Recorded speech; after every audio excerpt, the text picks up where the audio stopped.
Halos 100 bilyon ang nawala sa gobyerno taon-taon dahil sa POGO. Muling pinagtibay ng Department of Finance ang kanilang posisyon na ipagbawal ang Philippine Offshore Gambling Operators, o POGO, na sinasabing ang taunang gasto sa bansa para manatiling bukas ang mga gambling hub ay 99.52 billion pesos. Tinalakay ng Senate Ways and Means Committee ang dalawang ideya noong Martes.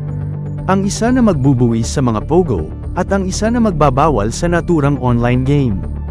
Isang cost-benefit analysis ng mga POGO ang iniharap ni Department of Finance Assistant Secretary Carlo Adriano, na nangangasiwa sa Fiscal Policy and Monitoring Group ng ahensya, sa pagdinig. Ayon sa kanilang mga kalkulasyon, ang mga operasyon ng POGO ay may net cost na humigit kumulang 99.52 billion pesos bawat taon. Ayon kay Adriano, ang inaasahang taunang kabuuang benepisyo sa ekonomiya ng mga POGO ay 166.46 billion pesos, samantalang ang tinatayang taunang kabuuang pagkalugi sa ekonomiya ay 265.74 billion pesos. Wika ni Adriano, parehong direkta at hindi direktang mga benepisyo ay kasama sa mga bentahe sa ekonomiya.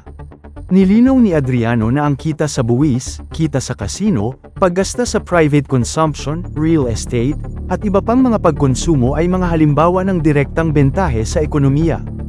Ang mga epekto sa fiscal at economic multiplier ay mga halimbawa ng hindi direktang mga pakinabang sa ekonomiya. Samantala, ang mga hindi nakuhang posibilidad sa pamumuhunan, pagtaas ng mga gastos sa pagpapatupad ng batas, at ang epekto sa turismo, ay kabilang sa mga direktang gastos sa ekonomiya.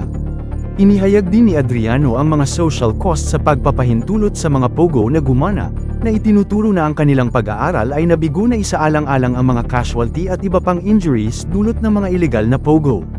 Dagdag pa ni Adriano na, kung sakali na may POGO ban, pwedeng makabawi kung mas maraming investment ang pumasok bilang resulta ng ban.